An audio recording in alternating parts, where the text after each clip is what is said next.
ప్రార్థన. మా ప్రియుడవైన యేసు, నీవు మా నిమిత్తము పొందు శ్రమలను ధ్యానించుటకై వచ్చినాము. మాకు ధ్యానము కుదిరేటట్టు చేయుము. సిలువలో నుండి వచ్చు భాగ్యములన్నీ మాకు దయచేయము. ఆమేన్.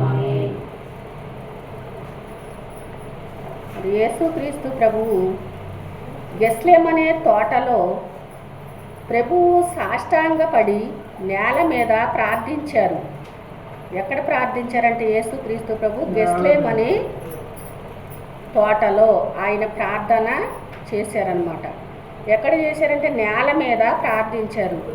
ఆయన మోకాళ్ళ కింద దిండు లేదు, ఆనుకునుటకు కుర్చీ కూడా లేదనమాట. వట్టి నేల మీద నుండి ఆయన ప్రార్థించారు. ఈ లోకం కోసమై ఆయన ఎట్లా ప్రార్థన చేశాడు? గెత్సేమనే తోటలో మరి చేసిన ప్రార్థన ఆయన మరి ఆనాడు చేసిన ప్రార్థన ఈనాటి వరకు కూడా అనేకమైన బిడ్డలను ప్రభువు రక్షించుచు కాపాడుచు ఆయన యొక్క రెక్కల నీడలో భద్రపరుస్తూ ఉన్నారనమాట. శ్రమల పడ్డాడు, కష్టము ఉండును. నాకు కృతజ్ఞత లేకపోతే ఆయనకు మరి కష్టము. యేసు ప్రభువుకు మరి శ్రమ పడ్డాడు, కష్టపడ్డాడు కనుక అప్పుడు మనం ఏం చేయాలంటే కృతజ్ఞత స్తుతులు ఆయనకు చెల్లించాలి. ఆయన కష్టములలో ఉండగా స్తుతిస్తే మరి ఆయనకు ఆదరణ కలిగి చిరునవ్వు నవ్వును. యేసు ప్రభు మరి కష్టపడుచు ఉన్నాడు, మన కోసమై ఈ లోకానికి వచ్చాడు. ఆయన ఎన్నో దెబ్బలు తినుచు ఉండగా ఆయనకు ఆదరణగా ఉంటే యెరూషలేము కుమార్తెలు ఏం చేశారు? యేసు ప్రభుని కొట్టుచు ఉన్నప్పుడు దూరముగా నిలవబడి ఏడ్చారనమాట. మరి అట్లా యేసు ప్రభువా, నీ శ్రమ, నీ దయ, నీ ప్రేమ, నీ జయము నిజముగా మేము గ్రహించవలెను. నిన్ను స్తుతించుటకు శిలువ మీద నీవు చేసిన బోధన బట్టి నిన్ను చూపిన యూదులు స్తుతిస్తే ఎంత బాగుండును. నిన్ను గ్రహించుటకు మాకు నేర్పించినందుకు వందనములు, నమస్కారములు, ముద్దులు. బళ్ళెముతో పొడుసుట ఆయనకు శ్రమ కాదు కానీ మన పాపమును గ్రహింపక పోవడమే ఆయనకు గొప్ప శ్రమ. యేసు ప్రభు బళ్ళెముతో పొడిచినప్పుడు కూడా బాధపడలేదంట, కానీ మన పాపాలను మనం గ్రహించలేకపోవుట వలనే యేసు ప్రభువు బాధపడ్డారంట. శ్రమ సిలువ దగ్గర మేము స్తుతిస్తే సైతాను చిగ్గుపడును. నీవు చాలా సంతోషిస్తావు. ఈ సంగతులు అంగీకరించు. ఆయన సిలువ మాను మీద మన కొరకు చేసిన పని మనము గ్రహించడమే ఆయనకు కావలసిన ఆదరణ.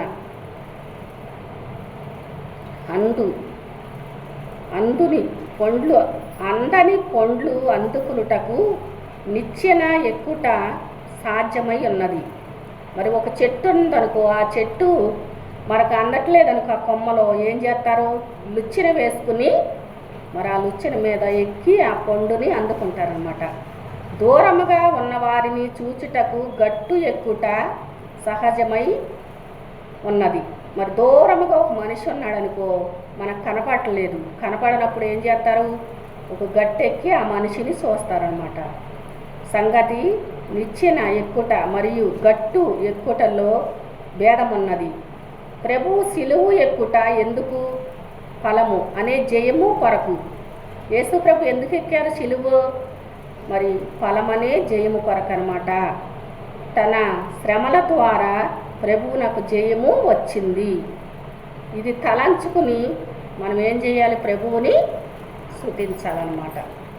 యేసు ప్రభు సిలువు ఎక్కమట్టే ఆయనకు మరి జయము వచ్చిందనమాట. సాతాను పైన, పాపం పైన, లోకం పైన యేసు ప్రభువుకి మరి జయము వచ్చినట్టుగా దేవుని యొక్క వాక్య భాగంలో నుంచి మరి ప్రభు మనతో మరి మాట్లాడుచు ఉన్నాడు. మరి లోకా సువార్త 23వ అధ్యాయము 39వ వచనం చదువుకున్నాము. మరి ఏలాడదీయబడిన ఆ నేరస్తులలో ఒకడు ఆయనను దూషించుచు, నీవు క్రీస్తువు కదా, నిన్ను నీవు రక్షించుకునుము, మమ్ములను కూడా రక్షించమని చెప్పాను. ఇక్కడ ఏమున్నారు? ఇద్దరు మనుషులు యేసు ప్రభుని సిలువకు వేసేటప్పుడు మరి బందిపోటు దొంగలైన వారిద్దరిని కూడా తీసుకుని వెళ్ళి ఆ పక్కన ఒకళ్ళని ఈ పక్కన ఒకళ్ళని సిలువ వేశారనమాట. వేసినప్పుడు ఎడమవైపు పక్కనున్న దొంగ అంటున్నాడు, ఏమంటున్నాడు? అతడు ఆయనను దూషించచ్చు, నీవు క్రీస్తువు కదా, నిన్ను నీవు రక్షించుకునము, మమ్మలను కూడా రక్షించమని చెప్తున్నాడు. అంటే నీవు దేవుడు కదా, నిన్ను నీవు రక్షించుకో, మమ్మల్ని కూడా నీవు రక్షించమంటున్నాడు. యేసు ప్రభువుని ఆయన రక్షించుకోలేక మరి ఆయన సిలువ మాను పైన ఉన్నారా?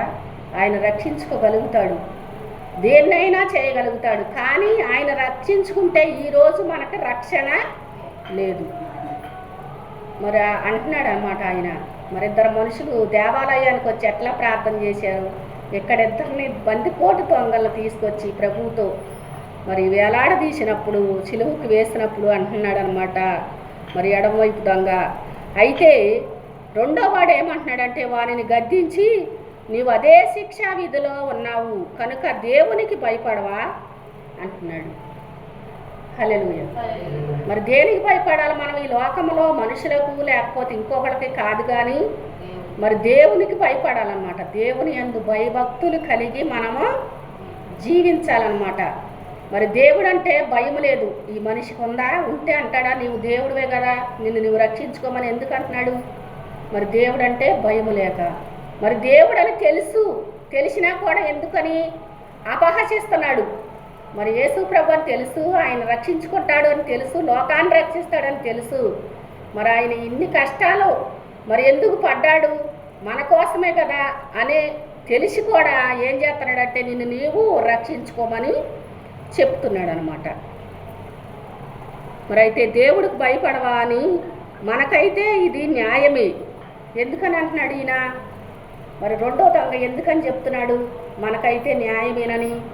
అంటే మనం బందిపోటు దొంగలం కదా, మనం చేసిన మరి దొంగతనం కదా, మనల్ని తీసుకొచ్చి ఇట్లా మరి చేసినందుకు దీనికి న్యాయమే. కానీ మరి అంటున్నాడు మనము చేసిన వాటికి తగిన ఫలము పొందుచూ ఉన్నాము. దేనికైనా ఫలం ఉంటుంది అనమాట. మంచి పని చేస్తే మంచి జరుగుద్ది, చెడు పని చేస్తే చెడు జరుగుద్ది అనమాట. మరి ఎవ్వడికి కూడా కీడు చేయకూడదు. మరి మనకు చేతనైతే మేలు చేయాలి, లేకపోతే మెదలుకోకుండా ఊరుకోవాలన్నమాట. మరి మంచి ఇత్తనం అయితే మంచి ఇత్తనం ఎట్లా కాస్తుంది? మరి ముళ్ళ పొదల్లో మంచి ఇత్తనం కాస్తుందా, లేకపోతే మంచి ఇత్తనంలో ముళ్ళకాయలు కాస్తుందా మంచి ఇత్తనము?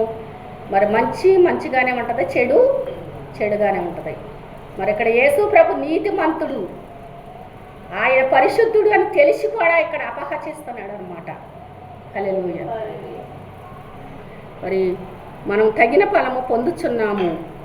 ఈయన ఏ తప్పిదము చేశాడని చెప్పి ఆయనను చూచి అంటున్నాడు, యేసు నీవు నీ రాజ్యములోనికి వచ్చినప్పుడు నన్ను జ్ఞాపకం చేసుకునమనెను. ఏమంటున్నాడు యేసు ప్రభుని?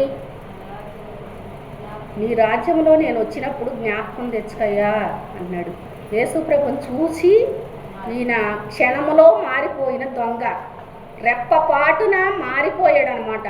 యేసు ప్రభు యొక్క శ్రమ హృదయాన్ని చూచి ఎన్ని దెబ్బలు కొట్టినా ఏమంటున్నాడు యేసు ప్రభు? తండ్రి వీరేమి చేయుచున్నారో వీరెరుగరు గనక వీరిని క్షమించమంటున్నాడు.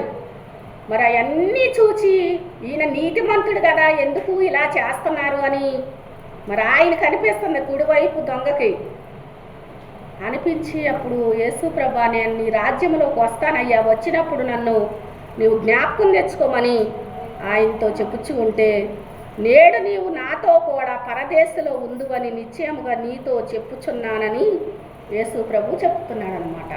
హల్లెలూయా. మరి ఆయనతో ఉంటే ఎంత మరి ధన్యత! మరి ఆ కుడివైపు దొంగకి ఆ క్షణంలోనే మారు మనసు పొందిన ఈ దొంగ మరి ప్రభుతో నేను ఉండాలి, ఆయనతో నేను ఉండాలి, మరి ఆయనలో నేను ఉండాలి, ఆయన యొక్క రాజ్యంలో నేను ఉండాలి, తన యొక్క బిడ్డగా నేను ఉండాలి అని ఆయనకి అనిపించిందనమాట. ఆయన యొక్క చేసిన పనులను బట్టి, ఆయన చిలువను చూచి, మరి ఆయన శ్రమను చూచి మరి మారిపోయిన దొంగ. మరి ఈ లోకంలో కూడా అనేకమైన బిడ్డలు యేసు ప్రభు యొక్క ఇప్పుడు కూడా అప్పుడే కాదు కానీ యేసు ప్రభు యొక్క మాటలు విని ఆయన యొక్క చిలువను చూచి అనేకమైన బిడ్డలు మరి మారిపోయి యేసుక్రీస్తు ప్రభువుతో నేను ఉండాలని, మరి ఆయన సన్నిధిలో నేను జీవించాలని ఎంతోమంది బిడ్డలు మరి ఇప్పుడు కూడా మరి దేవుణ్ణి నమ్ముకుంటున్నారనమాట. హల్లెలూయా. మరి మారు మనసు పొందుతారు. మరి ఈయన ఎట్లయితే క్షణంలో మారిపోయి మారు మనసు పొందాడో మరి అట్టే అనేకమైన బిడ్డలో యేసుక్రీస్తు ప్రభు గొప్ప దేవుడు, శక్తిమంతుడు. ఆయన చెయ్యలేని కార్యం అంటే ఈ లోకంలో మరి ఏమీ కూడా లేదు. ఆయన నా కోసమే చిలువ పైన వేలాడుచు ఉన్నాడని మరి అనేకమైన బిడ్డలు ఎట్లయితే మారుచూ ఉన్నారో మరి ప్రభు అనేకమైన బిడ్డలను రక్షించటానికి ఆయన ఇన్ని అవస్థలు పడి ఇన్ని కష్టాలు పడి ఆయన మన కోసమై మరి గెస్లేం అనే తోటలో ప్రార్థన చేశాడనమాట యేసు ప్రభువు. హల్లెలూయా. మరి చిన్ని పరిశుద్ధ వాక్యం ప్రభు మన అందరి వెనుకిట్లో దీవించి ఆస్వాదించునుగాక. చిన్న ప్రార్థన. మహాపరిశుద్ధుడు అయిన మా పరమ తండ్రి యేసు ప్రభు, నీ వందనాలు, స్తోత్రములు, స్తుతులు నాయన. దయగల తండ్రి, కృపగల తండ్రి యేసు ప్రభు అయా నీ చిలువను చూస్తూ అయా ప్రభా తండ్రి నీ గాయములు చూస్తూ నేను ధ్యానించే ఆత్మశక్తిని ప్రతి బిడ్డకి దయచేయండి ప్రభా. యేసయ్యా నీ గాయములతో నాయన అనేకమైన బిడ్డల గాయాలు కట్టవయ్యా, నీకు స్తోత్రముల తండ్రి. అయ్యా నీవు పొందిన దెబ్బల చేత మాకు స్వస్థత తండ్రి యేసు ప్రభయ్యా. ఆనాడు నీవు నాయన దెబ్బలు పొందకపోతే ఈరోజు మాకు స్వస్థత లేదు నాయన, నీకు స్తోత్రముల తండ్రి. ఈ లోకములో అనేకమైన బిడ్డలు అయ్యా అనేకమైన వ్యాధులతో బాధలతో నాయన మగ్గిపోవచ్చు ఉండగా అయా నీ గాయాలే నా తండ్రి అయ్యా గాయాల కడుగుద్దు తండ్రి యేసు ప్రభ, నీకు స్తోత్రములు నాయన. పరిశుద్ధాత్మ దేవుడా యేసు ప్రభ, గొప్ప దేవుడవు, శక్తిమంతుడవు గనక తండ్రి కూడి ఉన్న మమ్మల్ని నీకు అప్పగించుకుంటూ అయా ఈ చిలువ ధ్యానములో 3వ రోజున అయా ఈ శుక్రవారం రోజున మమ్మల్ని జ్ఞాపకం తెచ్చుకుంది తండ్రి యేసు ప్రభ. అనేకమైన బిడ్డలను తండ్రి అయా నీ చిలువ శక్తితో అయా బాగు చేయండి ప్రభా. అయా నీకు స్తోత్రములు, స్తుతులు నాయన తండ్రి. నీ చిలువే అయా మా రక్షణకు ఆధారము తండ్రి యేసయ్య. అనేక బిడ్డలను రక్షించండి నాయన యేసు ప్రభా, నీకు స్తోత్రములు, స్తుతులు తండ్రి. దీవించి ఆస్వాదించమని నీ రెక్కల నీడలో మమ్మల్ని భద్రపరిచి నీ చిలువ సాటును మమ్మల్ని మరుగుపరచమని అయా ఈ యొక్క ఎడమవైపు దొంగవలే మమ్మల్ని ఉంచకుండా నాయన అయా కుడివైపు దొంగవలే అయా నీ రాజ్యంలో వచ్చినప్పుడు తండ్రి అయా నీకు స్తోత్రములు నీ బిడ్డల వలె ఉండటానికి నాయన మమ్మల్ని కూడా మీరు జ్ఞాపకం తెచ్చుకుని ప్రభా నీ రాకడకు ఆయత్తపరచమని ఎన్న వాక్యాన్ని ప్రతి ఒక్క హృదయంలో భద్రపరిచి నాయన నీ మాట సప్పున నీవు జరిగించి తండ్రి ప్రార్థన పరలోక రాజ్యము చేర్చుకుని పరలోకపు దీవిన ఆశీర్వాదం అందించి నీ కృప మాకు తోడయించమని చిలువనాథుడువైన కల్వరి నాథుడువైన త్వరగా రాబోచున్న వచ్చి వేసిన మేఘనాథుడువైన యేసునామమున అడుగుచున్నాను మా పరమ తండ్రి. మీ మరణాత.